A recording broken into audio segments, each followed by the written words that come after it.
Welcome back to the Inspire Youth Show. Please do me a favor and subscribe to the channel and turn on the notification bell so that you are informed whenever a brand new video drops. Let's get back to the conversation with the head of school, Karen Cuddles. Can you say you had the same challenges as your mother had, being that you witnessed a bit of what she went through? Did you have the same challenges? Do you know, would I call it, I won't call them challenges, I'll call them experiences. Okay. Because I already knew they were coming. It wasn't a challenge to me. It was like, okay, so this is one of them. So it was an experience. Anything that came my way was an experience. Anything. And I would say I was blessed with a good team from the very beginning. My mom, for every challenge in quotes you have or you face, she always has something positive to say. So I remember when one of my very, very key staff woke up in the middle of the term to say she was leaving, and she was giving me a week's notice. At that point, we had just started the nursery section of the school, and she was like an anchor person for that part of the school. Yeah. And she gives me 2 weeks notice. I remember calling my mom. I had to excuse myself from the building to the one corner of the compound. I wept. I told her, I said, "Mommy, she's leaving." You know what she said? Very good. So What? now you know what to do. You've experienced it now. And you're going to develop a very thick skin. And you're going to make sure that no one person in your system holds you to ransom. Interesting. You're going to make sure that you train many people, because the business one day is going to go beyond you. It won't be about you anymore. It won't be about that. No business should be held to ransom by one person. By one person. Yes. So it was an experience for me and a learning point.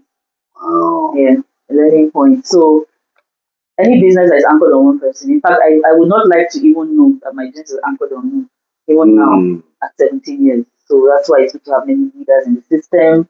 You're training people, you don't hold information and all that, so that there's a system running. So I won't call them challenges. They are not, were they challenges? No.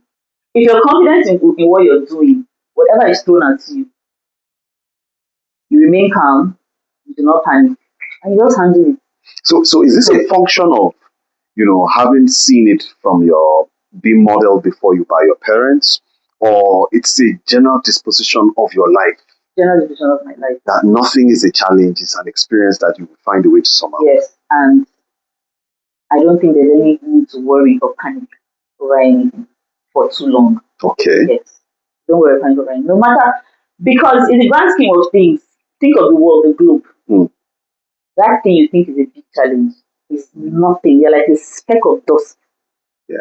That's like true. a speck of dust. All those things you think are challenges are actually not. They're just things that happen. So what would you say was your biggest experience, since you don't call them challenges? I know that your school, you experienced COVID-19, and you had to switch up from in-person education to online education. But what was your biggest experience in all of this all through?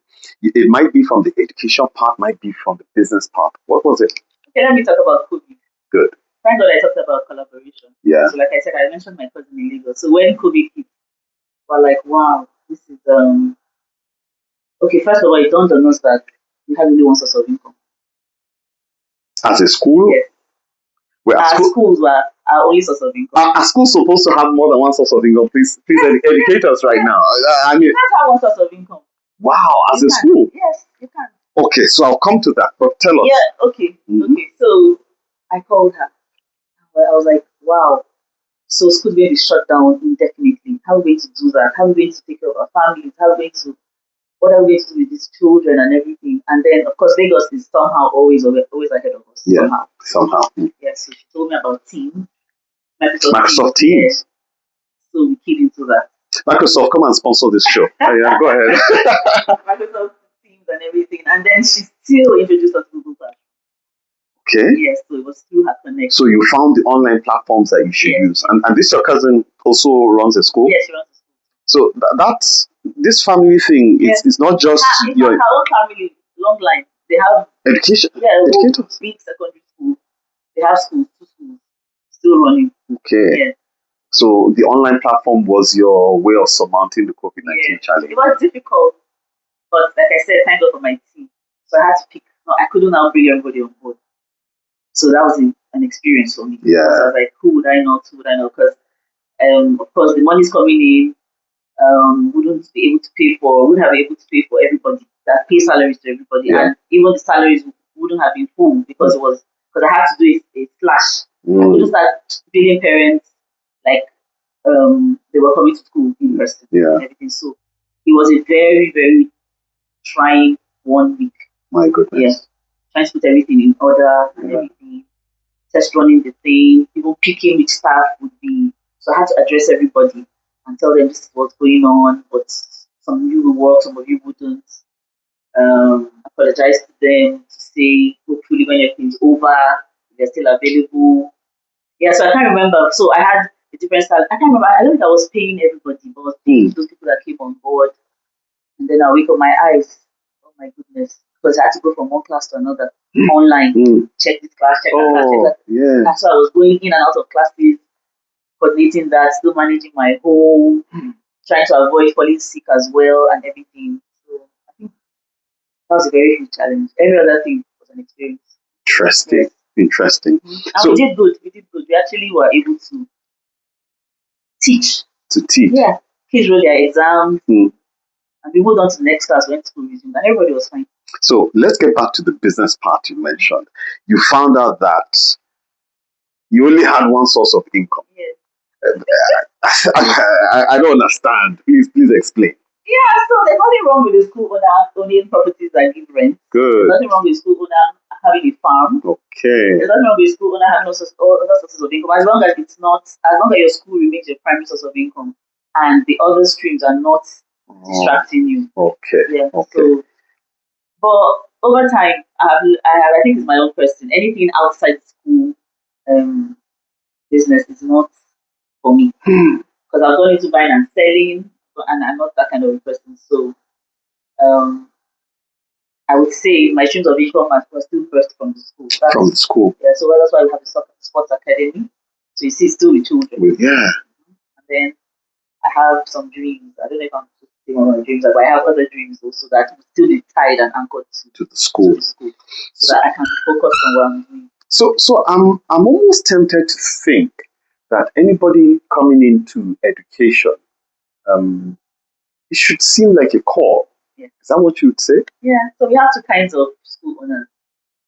The ones that are in it for the business. So you see, they're not hands-on. They don't really know what's going on in the school. Okay. They're not checking lesson plans. They're not part of the recruitment. They're not part of. But the school runs. They actually still do it well if they can get if they get the right managers, the right hands. And then they're the kind my own hands-on. Come to work every day. I know what's going on to an extent in the school. Still micromanaging a little. Okay. Yeah. So I can answer your question now. So my biggest challenge in this business was agreeing to delegate. For one who is hands-on like yes. You because you have the skill, the ability, you wanted to micromanage and do everything. So I was doing everything. Purchasing officer, this one, that one, that. Everything goes me. Supervisor, check everything. So of course you can't fight nature. As you get older, you know that this thing can't work and everything. And then you also need to trust people.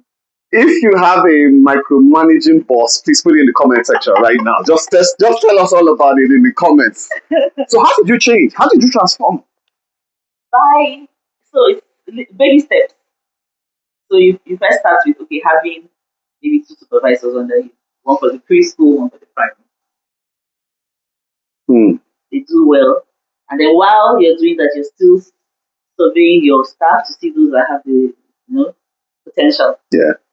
Then you come on board. So right now I think I have 8 supervisors working on that. Interesting. Yes. And I'm hoping that the school has gotten to a point where even if I'm away for 3 months, I can still run. Okay. I'm trusting them, Oh, that's good. That should be an applause for you. Yeah. Well done. That's growth. Work in progress. Okay. Because yes, every day you have to bring in more and more structure. So you have to be somebody that has a discerning spirit and reading in between the lines. Okay. So for every experience you have, they call for an improvement in your structure and your system. Yeah. So even as that, last month I was still bringing up new ways to ensure that supervision is done properly and things that are meant to be in place are put in place. So maybe you give me a short answer for this because I know it might just be a trade secret. So you're 17 years down the line. Is the education business profitable? It is. I know you started off by saying don't think about money. Yeah. But is it eventually profitable? It's profitable. It's profitable. But the more money you make, the more responsibilities you have. Yeah. So it's relative actually. Okay. It's relative actually. If you're running your school and you do not have any financial obligations anywhere else, it's profitable. Okay. You see your money. But if you're running your school concurrently with a project that is, financially demanding, Yeah. then it may seem. But I always tell people when they ask me why are you making profit, I would say the fact I'm able to pay my bills, the fact that I built a business that has made me creditworthy. Yeah. It's an honor for a financial institution to even agree to offer you a loan, yeah, a facility. Yes. So I may not be seeing, I might not have an account that is busting as it seems, but bills are being paid, and where money is not sufficient, the credit was it. So for me, it's okay. Okay. For me, it's okay. From your experience, you have experience teaching, and you had the education business being modeled to you. Why didn't you just stop at teaching? Why did you decide to open up a school? Because personality-wise, I'm more of an organizer. Okay. And the classroom is too small a space to be organizing for me. Oh. I think what I have on ground now is where I want to be. Okay. That's it. I feel there's a lot I can do within what I already have. I'm not one to think that I should have a school bigger than this. Yeah, with numbers, maybe slightly more, but not your typical gigantic things. And that's based on my own personality. Some people want to have 2,000 kids, 1,000, and all that. And so why? I have a smaller number. I am content with the smaller because I know there's a lot I can do with that. Yeah, I observed your pupils in the class. They're not so many, and it seems like a deliberate thing. Well, it's not deliberate, but I believe that God only give you what you can manage per time. Okay. Yeah. So if God feels I should have 500 children, He will give me 500 children. If He feels for now it's the number I have, then that's what I work with. But we're still marketing, we still hope for more, but there's also something about working around what you have. So some things are beyond your control. So tell the audience, what are your numbers like now? How many classes have you got? How many pupils have you got? How many teachers? You mentioned you have 8 supervisors already. Yes, so my staff strength is 70. Okay. I have between 240 to 270 kids. Okay. Just under 300? Yes. Okay. And then, what else? So let me peek into your mind about the future. Because today we have careers, we have people stepping into careers that they didn't learn in school. Yeah. I mean, there's a term called the YouTuber right now, and that's not learned in school, at least not in the Nigerian educational curriculum.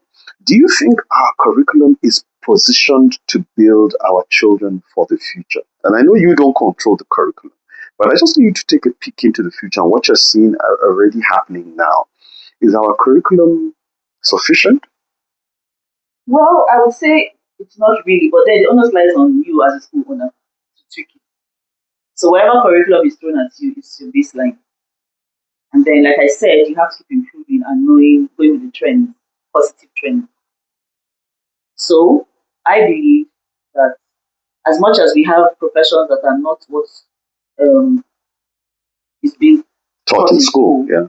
There's always the advantage of being an educated person. Okay. Even if you want to end up being a footballer, yes, you will stand out being an educated person.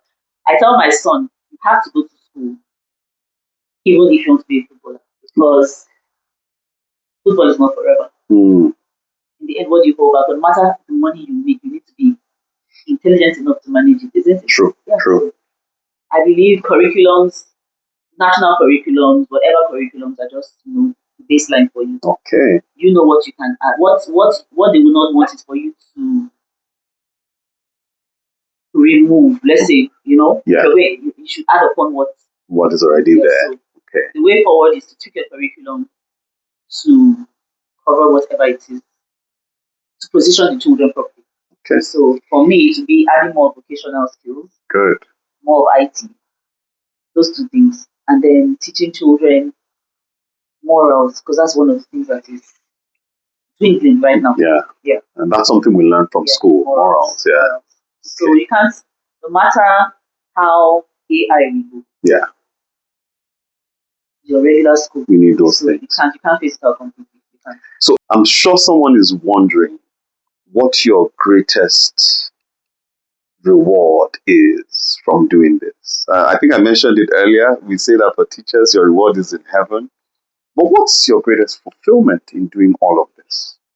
Okay. Number one, I'm relevant to my family. I'm not someone that would sit and expect everything to be done for me. Interesting. That's good. Number two, I see the growth of teachers. I see how they are when they're working. I see how they are. And then sometimes when they even speak like me, I'm like, okay, even using my exact words, I'm like, okay, so this person is learning. That's influence, yeah. Yes. And then one of my greatest rewards is when kids leave the school and they come back to say hello to me. Like on inter-house sports days, you see, I always make the point of duty to take that group shot with all my ex-students. Oh, amazing. Yes. You see them, they're doing well. Their parents are telling me that the schools they go to are asking them where their kids are coming from. Wow. All that. So it's a lot of hard work and it's a lot of it's just very, I don't know, it's very, and then just looking around and seeing that you put this structure in place and people actually keyed into your vision and are actually making it work. Yeah. Sometimes I look around and I'm like, so these people just, are just agreeing to do what I'm saying. Yeah. And okay, and then also the parents also having a group of parents that have trusted you enough to give you their children, especially those people that bring their kids at 3 months. It's a very big decision to hand over your child to complete strangers, trusting they're not going to be causing any harm to them. And then you see parents that have passed through the system, all their children have passed through, 4, 5, 6 children have passed through, and they are bringing their neighbors, they're bringing their friends. That puts a smile on my face, like, okay, maybe we're doing something right now. It's not like we are perfect, we're not. Yeah. And then that's another thing, being open to criticisms, feedback, and acting on it, and while still maintaining your position on things. Yeah, so that takes me back to challenges. Yeah. Yes, so one of my challenges is trying not to bend too much because there's the extent you go in running a business that if you bend too much to every single demand of parents, it now becomes a running the school, and the vision is so that's having a balance between pleasing your clients, doing the right thing, and still being in charge of your business. It's been a beautiful conversation right here at the Inspired Show with Mrs. Nguavese Idiabana, the head of school for Care and Cuddles School, Jahi, Abuja. The next set of questions are going to be a rapid response set of questions. So you're going to look right into that camera and I'm going to be asking you just some really quirky, funny questions. Are you ready? Mm-hmm. You're ready? I think so. Rice or swallow? Swallow. Hangout or movie night? Hangout. Movie or soap opera? Movie. Sports or news? Sports. Vacation in Nigeria or vacation abroad? Abroad. APC or ADC? None of the above, eh? because of my friend Anna APC. Now APC. Yes, my friend Anna. She's going for House of Reps, Buhari. And I'm cutting this part out. Can I go and pay for this advert? Going for my friend Anna. Oh my goodness. For her. Yes. APC. Yes. Ladies and gentlemen, help me appreciate Mrs. Idiabana in the comment section. If you have further questions, please put it down there. This is the Inspire You Show. See you at the next episode. Thank you so much. Thank you so much for having me. Thank you. That was easy. Yeah, that was easy. It's just